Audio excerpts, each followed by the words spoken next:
Assalamualaikum warahmatullahi wabarakatuh. Salam untuk kita semua. Perkenalkan, saya adalah Nurul Jannah, peserta Latsar CPNS BPSDM Provinsi Sumatera Utara tahun 2022 dari Kabupaten Padang Lawas. Pada kesempatan kali ini, saya akan menyampaikan learning journal tentang materi agenda 3 pertemuan pertama, yaitu tentang kedudukan dan manajemen ASN. Baiklah, langsung saja kita mulai. Di dalam Undang-Undang Nomor 5 Tahun 2014 tentang Aparatur Sipil Negara, disebutkan bahwa ASN diarahkan untuk menjadi pegawai negeri sipil atau pegawai pemerintah dengan perjanjian kerja yang profesional, yang dapat diandalkan, memiliki nilai dasar, netral, dan tidak terlibat dalam kegiatan politik, bersih dari praktik korupsi, kolusi, dan nepotisme.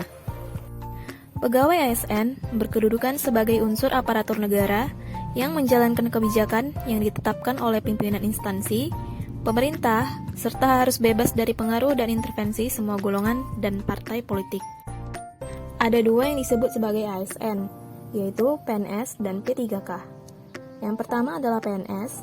PNS yaitu WNI yang telah memenuhi syarat, kemudian diangkat dalam suatu jabatan tetap oleh pejabat pembina kepegawaian, kemudian mendapatkan atribut NIP. Lalu selanjutnya adalah P3K, yaitu WNI yang telah memenuhi syarat, kemudian diangkat dalam suatu jabatan oleh pejabat pembina kepegawaian dengan perjanjian kerja. Nah, dalam praktiknya, kedudukan PNS dan P3K adalah sama. Kedudukan PNS dan P3K adalah sama, yaitu yang pertama sebagai pelaksana kebijakan, yang kedua sebagai pelayan publik, yang ketiga adalah sebagai perekat dan pemersatu bangsa. Yang pertama, ASN adalah sebagai pelaksana kebijakan. Apa yang dimaksud dengan kebijakan?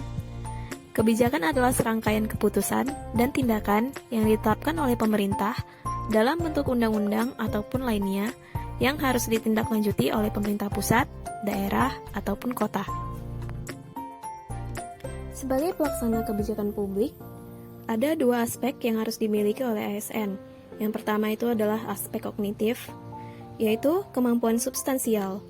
Dalam kemampuan ini, ASN harus menguasai bidang yang dibutuhkan sesuai dengan kualifikasi pendidikan. Kemudian adalah kemampuan dalam bidang perencanaan, harus mengetahui dan paham dokumen perencanaan. Kemudian adalah bidang keuangan, serta bidang pengadaan barang dan jasa. Output dari keuangan adalah barang dan jasa. Yang terakhir adalah kemampuan dalam bidang manajemen atau kepegawaian. Aspek selanjutnya adalah aspek afektif, yaitu contohnya sikap kolaboratif, empati, jujur, serta sabar. Aspek afektif ini sangat penting, karena jika hanya memiliki aspek kognitif, maka peran ASN tidak akan berjalan dengan lancar. Selanjutnya adalah sebagai pelayan publik. Seorang ASN harus benar-benar menempatkan diri sebagai pelayan, bukan sebagai orang yang dilayani, walaupun sudah memiliki jabatan yang tinggi. ASN harus mengetahui tugasnya dengan melaksanakan kewajiban dengan bertanggung jawab, ramah, dan dapat berkomunikasi dengan baik. Bayangkan jika kita memiliki pelayan, tidak bisa disiplin, bangun lebih siang, kemudian tidak tahu tanggung jawab, dan tidak tahu cara berkomunikasi. Pelayan tersebut bukanlah pelayan yang baik. Ada 3 paradigma pelayanan publik. Menurut Permenpan nomor 25 tahun 2020, yaitu yang pertama adalah Old Public Administration, yaitu kepentingan publik adalah sesuatu yang didefinisikan secara politis dan yang tercantum dalam aturan.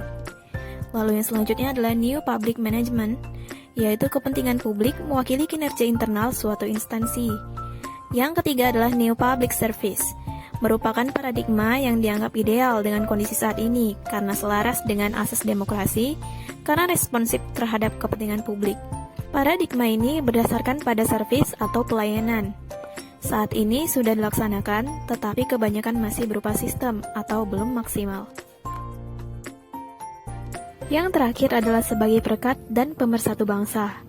Nah, peran ASN yang kali ini adalah yang paling berat karena berhubungan langsung dengan masyarakat serta kegiatan eksternal. Seorang ASN harus memiliki kepedulian terhadap sesama, Selalu dirindukan kehadirannya dalam lingkungan pekerjaan maupun dalam masyarakat. Selalu dapat bersosialisasi dengan masyarakat di lingkungan sekitar, contohnya seperti menghadiri undangan, mengikuti wirid, dan kegiatan sosial lainnya. Kemudian, ASN harus mengerti tentang hak dan kewajibannya.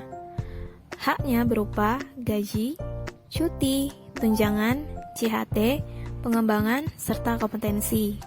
Sementara kewajibannya, setia terhadap NKRI, menaati undang-undang, menjaga persatuan, melaksanakan kebijakan, integritas, menyimpan rahasia jabatan, dan bersedia ditempatkan di seluruh NKRI. Baiklah, itu saja yang dapat saya sampaikan. Terima kasih telah menyimak learning journal saya. Sampai jumpa. Assalamualaikum warahmatullahi wabarakatuh.